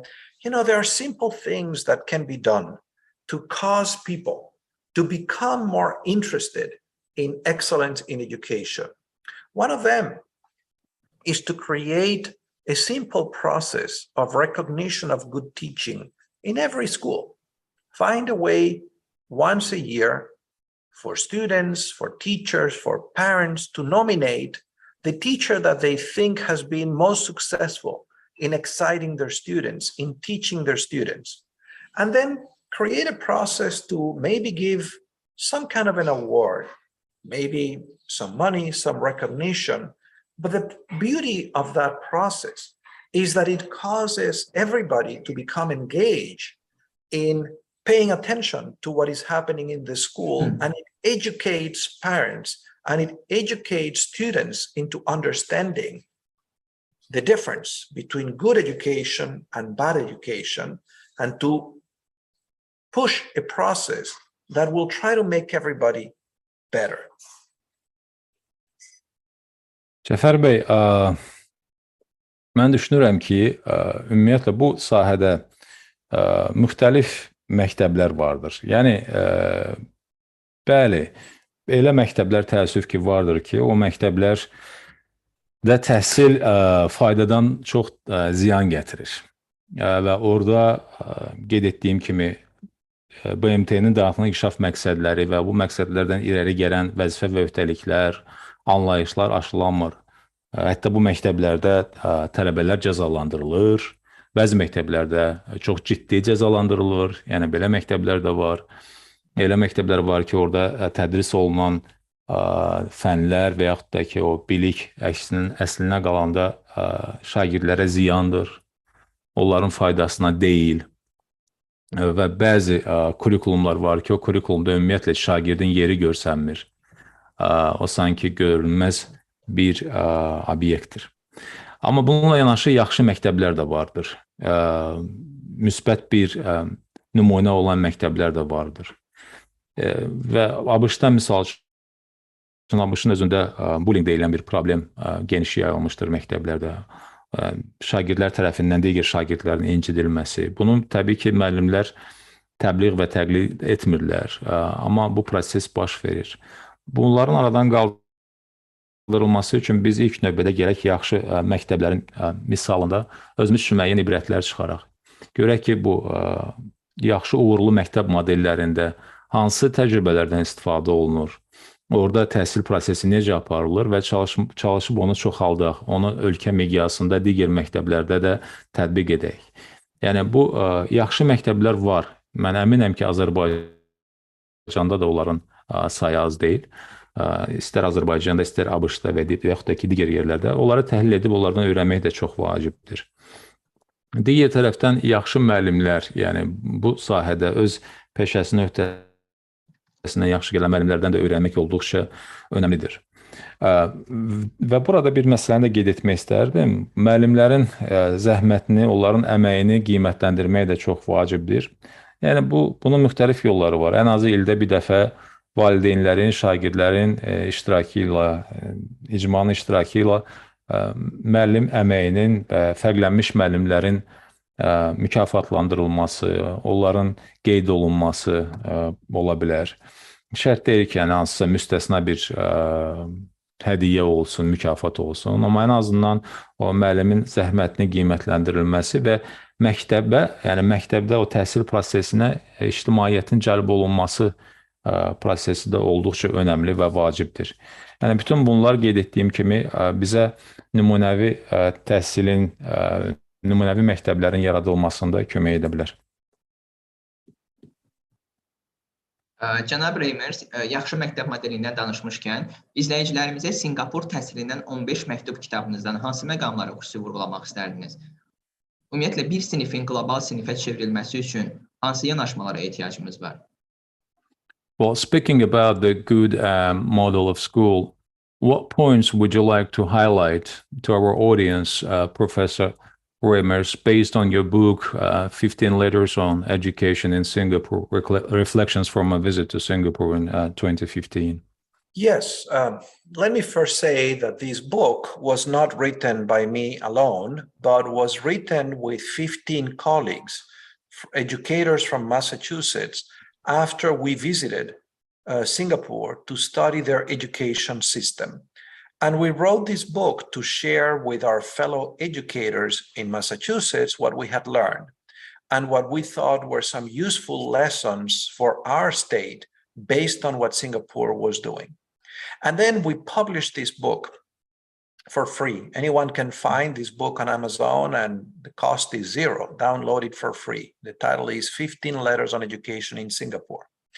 The reason we went to Singapore is because the Global Education Innovation Initiative, which I lead at Harvard University, is a research program with colleagues in many different countries that is trying to advance knowledge about how to transform education systems, entire systems at scale, so that schools offer an education that is more relevant to the challenges of the 21st century. And one of the nations that has been doing that successfully is the nation of Singapore. I would like to highlight two things from that book, and I hope that those listening will have the curiosity to read these essays. It's a short little book. The first lesson is that when Singapore started as an independent nation only 60 years ago, less than 60 years ago, it actually had a very bad education system. Most people were illiterate, and Singapore was a very poor nation economically, did not have a lot of resources, did not even have drinking water. But the leaders of Singapore realized that the only way to have a future for them was built on three premises. Number one, build a nation in which the rule of law prevailed, in which laws provided a social contract that would make life predictable for people. Second, build a nation that included everyone, that gave everybody an opportunity to participate and to improve their circumstances. And third, basically build an education system that made it possible for that nation to provide those opportunities. And that is how Singapore became, from being a very poor nation 60 years ago, one of the countries with highest per capita income in the world, and with a very well-functioning education system. Now, Singapore, I think, in the development of that system, did not happen overnight. It was a process of continuous improvement where they had a modest mindset. They believed it was essential to continuously build on what had been done before. And that's a big difference from other systems that I know, where people try to make big jumps from the past into the future and to destroy what exists. I think that Singapore has understood how important it is to have an ambitious curriculum. And over those 60 years, they have made their curriculum more and more ambitious, more and more comprehensive. It is a curriculum that is trying to develop the whole child, not only cognitive skills, but also self-knowledge, character, and the social skills that make it possible for people to collaborate with others productively. Singapore has also understood that the only way an ambitious curriculum can transform the culture of the schools is if you provide teachers the opportunities to develop excellent skills. And so Singapore has an institute called the National Institute of Education that is in charge both of initial teacher preparation, but that also offers many opportunities for continuous professional development to their teachers. I think this combination between an ambitious curriculum and robust and effective opportunities for initial education and lifelong professional development for teachers are one of the reasons Singapore was able to build one of the best education systems in the world that actually improve the living conditions of most people in Singapore. Cəfər bəy, qeyd etmək istərdim ki, adı çəkilən kitabı, yəni Singapur təhsilindən 15 məktub, Mən bu kitabı tək deyil, yəni onun müəllifi mənimlə həmçinin də həm müəllif olan Massachusetts məktəblərinin, Massachusetts universitetlərinin 15 müəllimidir. Yəni bu kollektiv bir əsərdir. Biz bu əsəri Singapura 2015-ci ildə etdiyimiz səfər zamanı, səfər sonrası daha doğrusu, rəy və təəssüratlar əsasında ərsəyə gətirmişik, onu nəşr etmişik. Mən, sizin də öncə qeyd etdiyiniz kimi, mən Harvard Universitetində təhsildə qlobal İnnovasiyalar təşəbbüsünə rəhbərlik edirəm və bu təşəbbüs çərçivəsində biz Singapura belə bir səfər təşkil etmək qərarını aldıq. Çünki Singapur bildiyiniz kimi təhsil sistemi baxımından da ümumiyyətlə dayanıqlı inkişaf məqsədləri baxımından da sahib seçilən və inkişaf etmiş dövlətlərdəndir. Və mən bu səfərlə bağlı və konkret olaraq adı çəkilən Singapur təhsilindən 15 məktub əsəri ilə bağlı iki məsələni vurğulamaq istərdim. Bu məsələ mən əminəm ki, auditoriyada bu nəşrə, yeri gəlmişkən böyük nəşr deyil, bu broşuradır, amma maraqlı broşuradır və deyəcəklərim o broşuraya marağı səbəb olacaqdır. İş ondadır ki, Singapur müstəqilliyini 60 ildən az bir müddət əvvəl qazanmışdır. Heç 60 ildə tam olmamışdır. Amma bu 60 ildən az müddət ərzində böyük bir yol qət ediblər. Həmçinin də təhsil sistemi sayəsində. Əhalinin, təsəvvür edin ki, Singapurun əhalisinin böyük əksəriyyəti onlar savadsız idi və resurslardan da kasad bir dövlətdir. Hətta içməli suları belə yoxdur. Yox idi, daha doğrusu. Amma sonradan bu dövlətin qurucuları, onlar başa düşdülər ki, yeri gəlmişkən cənab Fernando Reimers çatda həmin o kitaba, Singapur təhsilindən 15 məktub kitabına çatda paylaşdı ünvanı, onu da diqqətinizə çatdırım tərcümə zamanı. Və bu, deməli, Singapurun liderləri, rəhbərləri başa düşdülər ki, ölkəni inkişaf etdirmək üçün 3 əsas şərt vacibdir. Birinci şərt o idi ki, onlar qərar verdilər ki, ölkədə mütləq olaraq qanunun aliliyi prinsipi bərqərar olacaqdır. Yəni, hamı qanun qarşısında bərabər olacaqdır və sosial bərabərlik, sosial ədalət başlıca prinsip olaraq ölkədə, ölkə quruculuğunda tətbiq olunacaq. İkinci olaraq onlar bütün vətəndaşlar üçün bu quruculuq prosesində iştirak hüququnu, iştirak imkanını təmin etdilər və üçüncü, bu iştirak hüququndan faydalanmaq üçün hamı üçün səmərəli təhsil sistemini təmin etdilər. Yəni, bax, bu üç başlıca şərt əsasında, bu üç təməl əsasında dövlət qurdular. Hal-hazırda Singapur adam başına düşən gəlirə görə ən öndə gələn ölkələrdəndir. Ən yüksək deməli, gəlir səviyyəsi adam başına Singapurdadır. O ölkələr sırasındadır ölkə. Həmçinin də kifayət qədər inkişaf etmiş, səmərəli təhsil sistemini də qurmağı bacarıblar.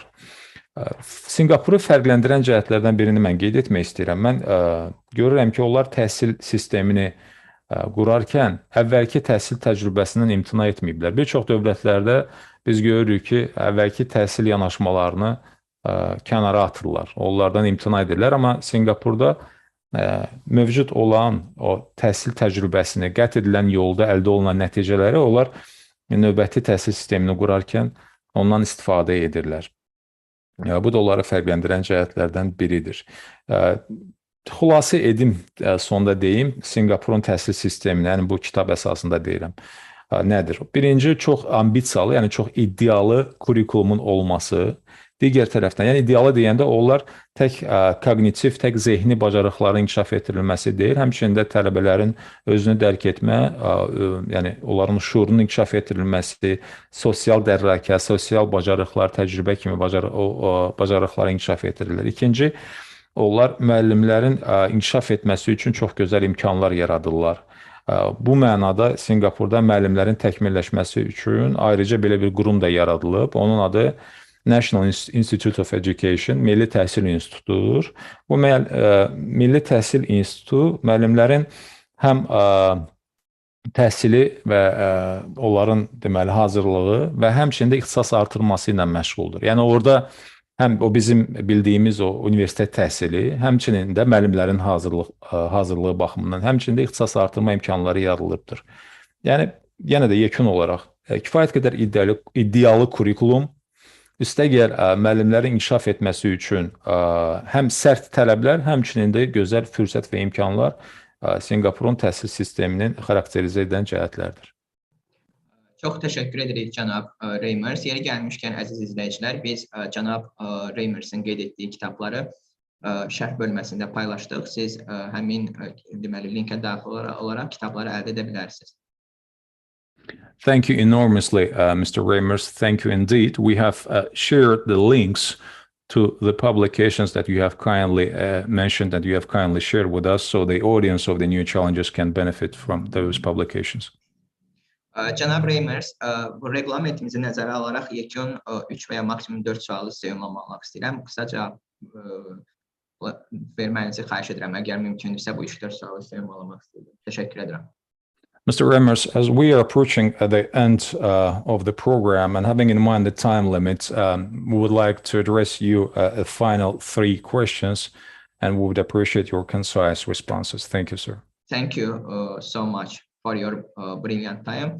Cənab Reimers, bildiyimiz qədərilə siz COVID-19 dövründə təhsillə bağlı bir sıra araşdırmalar etmişsiniz. Tədqiqatlarınızın nəticəsində diqqətinizi ən çox nə çəkib? Bu nəticələr təhsil işçilərini hansı məqamlara xüsusi diqqət etməyə səsləyir?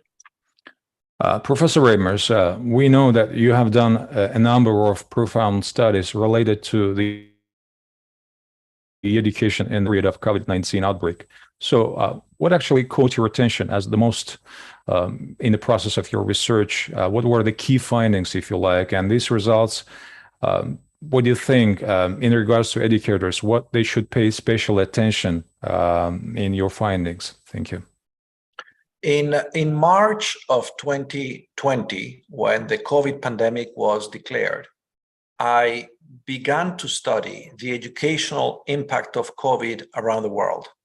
And over the last 3 years, we have conducted many different studies. I would say that this story is a story of a glass half full and half empty. The glass half empty is very well known. During COVID, it was not, especially during the period of social distancing, it was not possible for many schools to provide students with the necessary opportunities to remain engaged. Schools tried many different things using technology, but the accessibility of technology was limited, and the skills of students and teachers to use technology were also limited. So the result is that many things that students should have learned in the curriculum were not learned. And we should be very concerned with that learning loss and with the fact that in some parts of the world, because students were not learning, they disengage with schools. For the most part, these are students who are poor, whose families were facing many new needs caused by the pandemic. They just dropped out of school. So that should be a big concern, a big priority, because if we don't address it, COVID is going to mean a setback, a regression, erasing some of the progress made in access to education, in providing educational opportunity, the result of the last decades. At the same time, COVID was also a moment that promoted a lot of innovation. And this is the glass half full part of the story. There were many teachers, there were many communities, there were many students, administrators who realized that they had to do things differently, that education was very important, too important to forget, and they had to find new ways to engage their students. And part of what I have been doing is to study those innovations.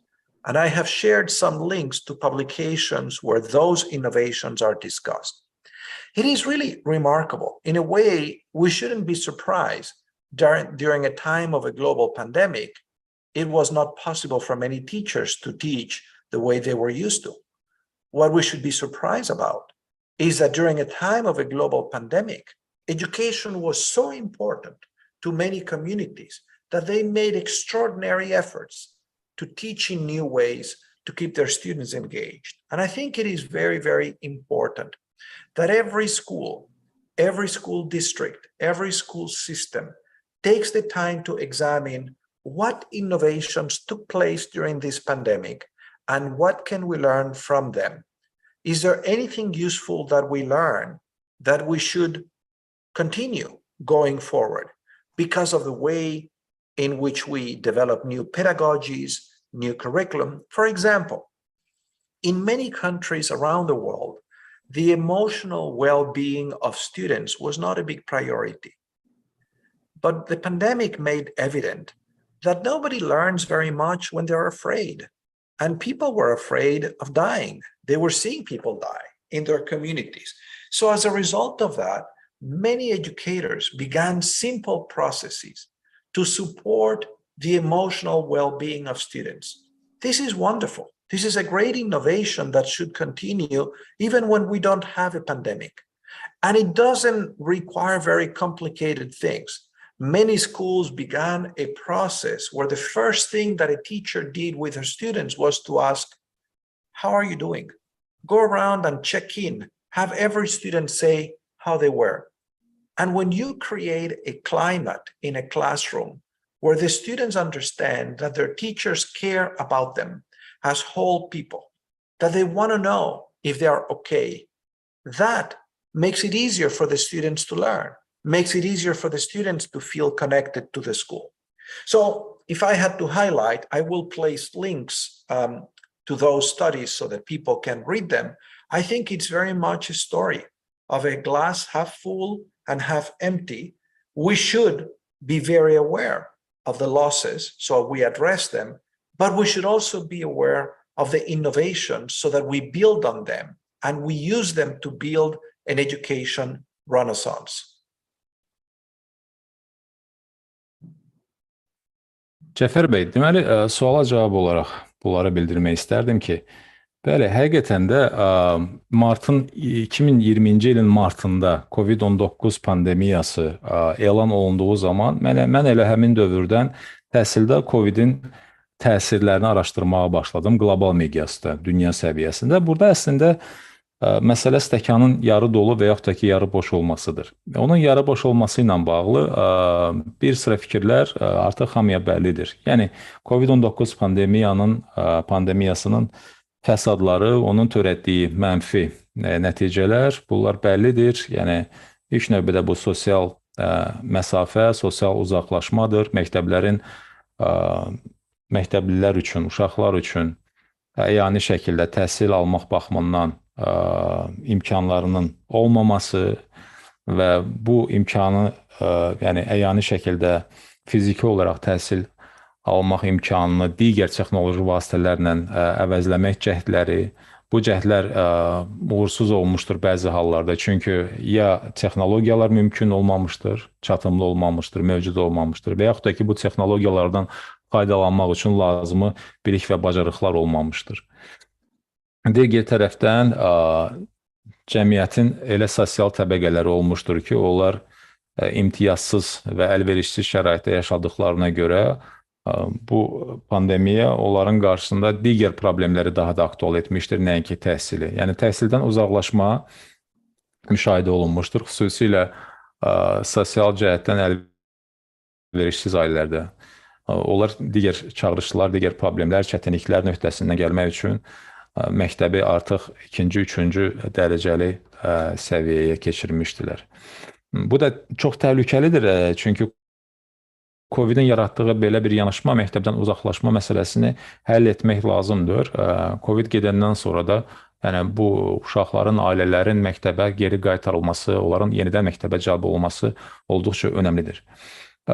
Biz cəmiyyət olaraq bundan öncə də qeyd etmişdim ki, böyük nailiyyət əldə etmişik. Yəni, bəşəriyyət təhsil baxımından, təhsilin çatımlılığı baxımından, bütün uşaqlar üçün təhsilin təmin olunması baxımından böyük nailiyyətlərimiz var. Və bununla yanaşı mən indi stəkanın o dolu tərəfinə baxmaq istəyirəm. Pandemiyanın yaratdığı müsbət təsirlər də vardır. Fəsadlarla yanaşı söhbət innovasiyalardan gedir, yenilikçilikdən gedir. COVID-19 nəticəsində biz cəmiyyətdə bir sıra sosial innovasiyaları, həmçində təhsildə bunları gördük. Əvvəl adət etdiyimiz təhsili daha fərqli şəkildə həyata keçirməyə başladıq. Təhsildə innovasiyaları tətbiq etməyə başladıq və burada müəyyən bir dəyişikliyin şahidi oluruq. Görürük ki, bütün bu çətinliklərə baxmayaraq, yenə də elə cəmiyyətdə təbəqələr, ümumiyyətlə elə ölkələr, elə cəmiyyətlər var ki, onlar təhsili yenə də önəmli bir vasitə kimi qəbul edirlər. Müxtəlif böhranların aradan qaldırılması üçün, inkişaf baxımından və hətta belə şəraitlərə uyğunlaşmağı da bacarırlar. Və biz burada görürük ki, müxtəlif yeni üsullardan, istər müəllimlər üçün, istər şagirdlər üçün, istər ailələr və valideynlər üçün yeni üsulların tətbiq olunmasından söhbət gedir. O üsullara dair araşdırmalar və araşdırmaların nəticələri yenə də chat bölməsində mən onları paylaşmışam. Onlar da təmənnasız olaraq o nəşrlərlə və aparılan tədqiqatların nəticələri ilə bizim hörmətli auditoriya tanış ola bilərlər. Bütün bunların nəticəsində yeni kurikulumlar yazılmağa başladı. Yəni, innovativ və yenilikçi, qabaqçı tədris üsullarına dair. Siz soruşa bilərsiniz ki, hansı yeniliklər? Yəni, bəlli yeniliklər haqqında danışmayacağım. Mən, misal üçün, digər bir məsələni, tələbələrin emosional rifahını qeyd etmək istərdim. Əvvəllər şagirdlərin və tələbələrin emosional durumu, onların vəziyyəti, emosional rifahı, belə deyək, o qədər də önəmsənilmirdi, o qədər də ön plana çəkilmirdi. Amma bundan sonra, yəni Covid-dən sonra artıq anlaşıldı ki, insanlar arasında bir nə qədər o ölüm qorxusu var idisə, tələbələr, şagirdlər arasında da cəmiyyətdə baş verən proseslər, elə bir qorxular, elə bir nigarançılıq yaradır.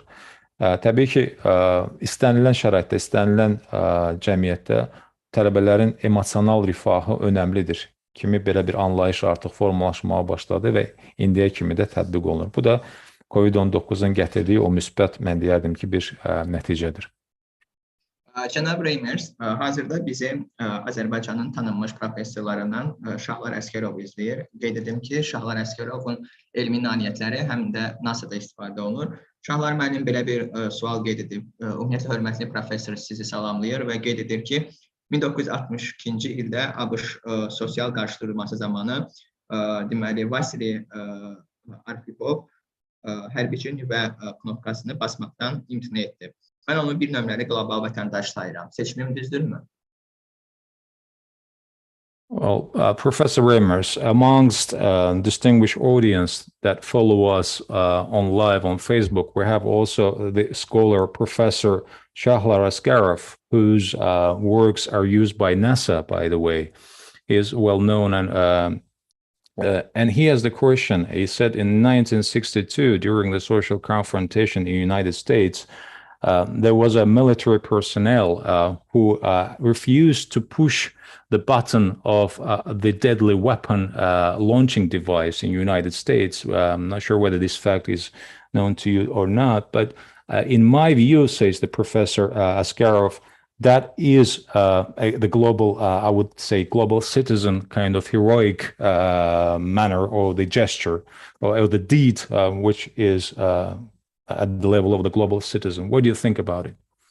Yeah, I don't know that particular fact, but I agree that educating a person to commit to human rights includes educating them to understand that those rights are superior to national laws that can be changed and regulations. For example, in World War II, in Germany, the Nazi regime ordered the extermination of 6 million Jews and many other people.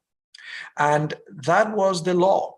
That was an order where if people refused to follow that order, they were violating the law.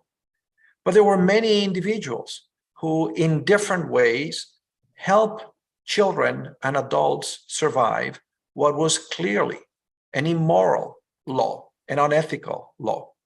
So it is the case that promoting the ethical development of individuals requires for them to be able to understand and put into context laws. And so as I think about the current conflict against Ukraine, I imagine that there are many people in Russia who feel tremendous dilemmas. And I know there are heroic stories of soldiers that have been sent to combat, who are refusing to murder a population that has not invited this conflict. So I agree with the general spirit of the question, even though I did not know the specific facts.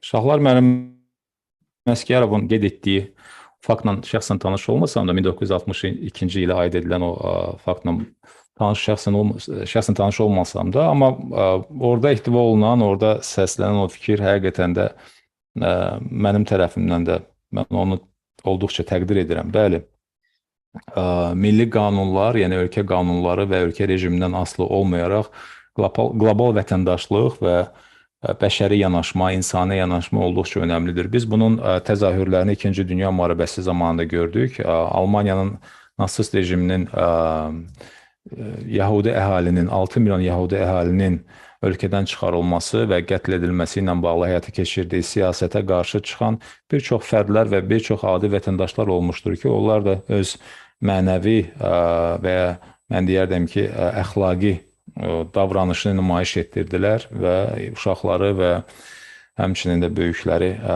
xilas etdilər. Mən bilirəm ki, Ukraynada indi hal-hazırda davam edən müharibədə də belə misallar vardır. Yəni, Rusiya əskərləri, ora təhkim edilən Rusiya əskərləri sonradan geri qayıdırlar və dinc əhaliyə qarşı silahın istifadə olunmasına, onların qətl edilməsinə qarşı çıxırlar. Yəni, bunlar həqiqətən də təqdir olunacaq yanaşmalardır. Qlobal vətəndaşlıq hissi, yəni insanilik və bəşəri yanaşma həmişə ön planda olmalıdır. Cənab Reimers, son sualı ünvanlamaq istəyirəm icazənizlə. Bu bizim proqramımızın əsas sualıdır. Çalışırıq ki, bu sualı bütün qonaqlarımıza təqdim edək. Təhsildə yeni çağırışları 8 güşəli ulduza bənzətsək, sizcə belə bir ulduzun güşələri hansı çağırışlardan ibarət olar? Professor Reimers, thank you so much. And the very last but not least question, this is a traditional question that we address to all our distinguished guests. If you compare new challenges in education to the 8-pointed star, the star with the 8 angles, pardon me, what challenges do you think the corners of such star, what challenges do you think the angles of such star will consist of? It's a good question. I haven't thought about it in terms of an 8-point star.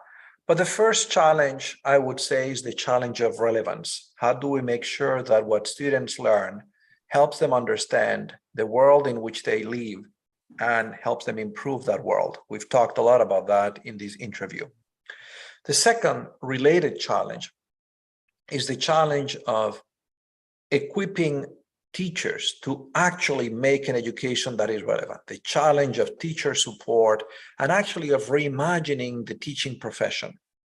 The third related challenge is the challenge of social exclusion, is the challenge that schools provide very different experiences to students of very different social backgrounds and often provide the least transformative experiences to the most marginalized children.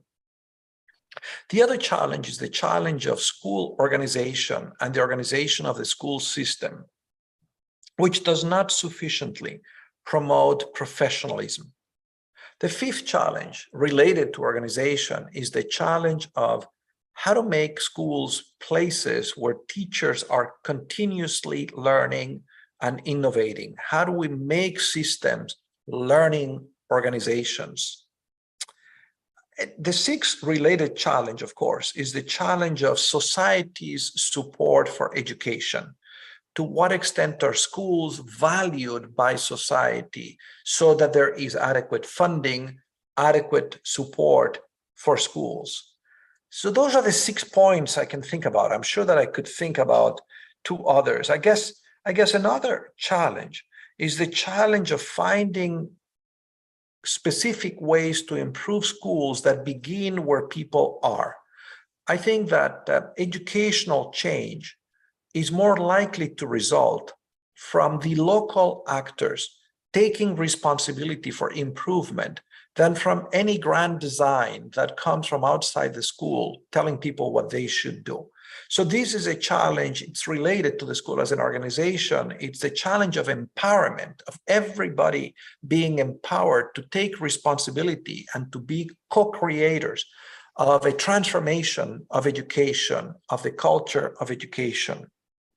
And I suppose the last challenge connected to relevance is the challenge of every educator to see themselves not as members of a community system, of a national system, but of a global fraternity, of a community of global colleagues who are trying to make the world better, sometimes with support from their systems, from their national governments, sometimes against the wishes of their national governments, because educators at the end of the day all have a little bit of autonomy to make sure that schools do not simply reproduce the world that exists, the society that exists, the culture that exists, but that actually challenge that and make those communities better. Schools can be places that anticipate a better world, and where it is possible for students to experiment and to learn to imagine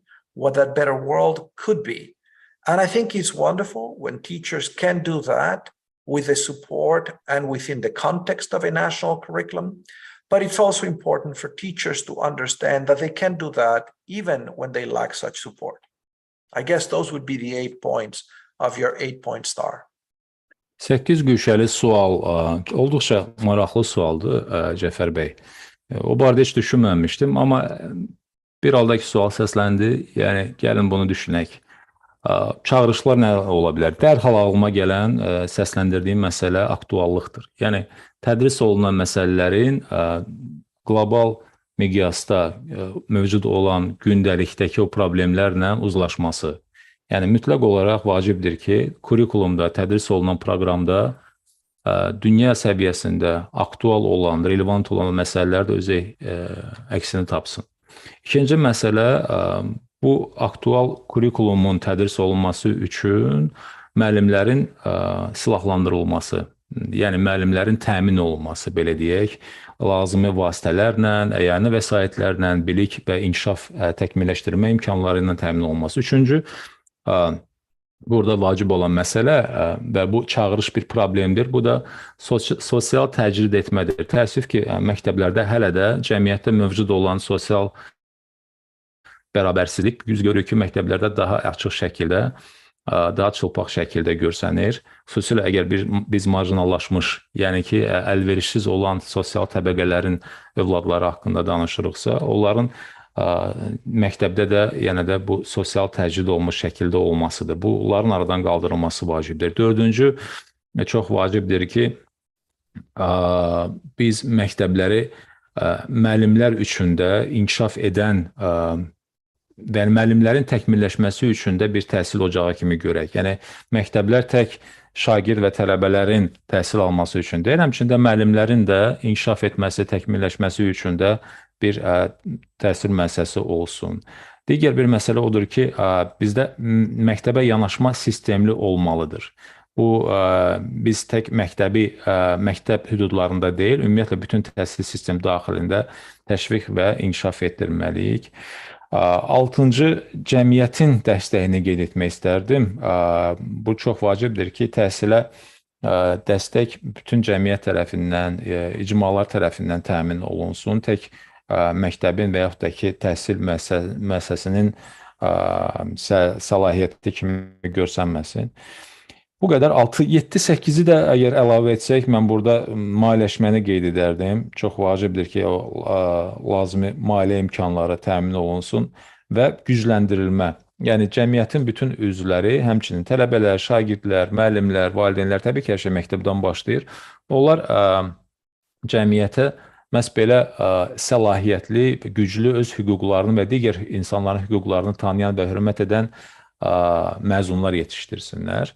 Bununla bağlı mən 8-cini bir balaca davam etdirib onu da demək istəyirəm ki, çox vacibdir ki, müəllimlər artıq özlərini qlobal və onların təbii ki, yetişdirdiyi tələbələr özlərini qlobal bir qardaşlığın, qlobal bir cəmiyyətin üzvü kimi görsünlər, qlobal həmkarlar kimi görsünlər. Lazım gələndə ölkənin müəyyən etdiyi o təhsil dəst xəttinə uyğun olaraq, bəzi hallarda isə tamamilə fərdi şəkildə, fərdi təşəbbüslər şəklində çıxış edərək belə bir əlaqələr yaratsınlar. Yəni, dünyanın digər yerlərində müəllim həmkarları ilə, digər insanlarla da belə bir həmrəyliyi nümayiş etdirsinlər. Bu qədər. Cənab Reimers, sizə dərin təşəkkürümüzü bildiririk. dəyərli vaxtınızı, dəyərli fikirlərinizi bizimlə paylaşdığınız üçün, qlobal vətəndaşlığın inkişafına töhfə verdiyiniz üçün çox sağ olun və yekunda icazənizlə bizim proqramımızın ənənəsinə sadiq qalaraq kiçik bir hekayəni səsləndirərək proqramımızı yekunlaşdırmaq istəyirik. Təşəkkür edirəm. Professor Reimers, thank you indeed. Thank you so much for your valuable insights, for your ideas, for the knowledge that you kindly shared in establishment of the global citizenship in innovations in this field. We appreciate your energy and your time. And at the end, I would like to share this small piece of story with you and with our audience. Thank you. Thank you so much, Jafar. I appreciate the invitation. I have noted that in your programs, you think carefully about your image. I've seen you in one interview wearing a traditional Azerbaijani dress, and today you chose as your background the cover of one of my children's books. I have written these books for children that have a very simple goal: to promote conversations between children and adults about what does it mean to build a world in which everyone belongs. And so I know you have shared the link to these children's stories online, but I'm so glad that you chose the cover of a book titled Philomena's Friends, which is basically about the ethics and the values that are necessary to allow us to build a world in which we can collaborate with people across all differences for the sake of building a better world. So thank you. Cəfər bəy, mən də öz növbəmdə təşəkkür etmək istəyirəm. Mən onu qeyd etdim özümdə, nəzərə çarpan bir cəhət var. Siz verilişlərinizin fonunda bəzən çox müxtəlif və çox belə gözəl şəkildə fonlar seçirsiniz. Misal üçün proqramların birində milli kostyumda verilişi aparırdınız. Bu dəfə arxa fonda siz mənim kitabım Philomena'nın dostları, Philomena's Friends adlanan kitabdan illüstrasiyanı istifadə etmişsiniz. Bu kitabda kitabın əsas məqsədi, onun əsas ismarıcı məhz birlikdə bizim yaşaya biləcəyimiz, zövq ala biləcəyimiz, töhfə verə biləcəyimiz bir dünyanı kollektiv şəkildə sülh və əmin-amanlıq şəraitində yaşayacağımız dünyanın qurulmasına dair olan bir Philomena'nın dostları kitabıdır. Bu kitabdan illüstrasiyanı çox nəcibcəsinə yerləşdirmişsiniz. Ona görə mən də yaradılan fürsətə görə sizə təşəkkür edirəm. Çox sağ olun, cənab Reimers. Əziz yeni çağırışlar, bir uşaq müdrikə cavab verə bilməyəcəyi bir sual ünvanlamaq qərarına gəlir. Həmin uşaq ovucunun içində bir kəpənək tutaraq müdrikdən kəpənəyin canlı və ya ölü olmağını soruşmağı planlaşdırır. Düşünür ki, müdrik ölü desə kəpənəyi sərbəst buraxacaq, canlı desə ovucunu yavaşca sıxacaq. Beləcə, ovucunu qapalı şəkildə müdrikə uzadır və soruşur. Ovucumun içində bir kəpənək var. Kəpənək canlıdır, yoxsa ölü? Müdrik həmin şəxsin gözlərinə bir müddət baxdıqdan sonra cavab verir. Bu sənin öz əlindədir, övladım. Bu sənin öz əlindədir. Əslində təhsilli və ya təhsilsiz olmaq, dəyişikliyin yaradılacağına inam və ya inamsızlıq bizim öz əlimizdədir, elə deyilmi? Bəlkə əsas çağırışlardan biri bunu qəbul etməkdir. Növbəti yeni çağırışlarda görüşənədək. A child decides to ask the wise man a question, and a child believes that the wise man will not be able to answer the question because the question is very tricky. So the boy holds a butterfly in his hand and asks the wise man whether the butterfly is alive or dead.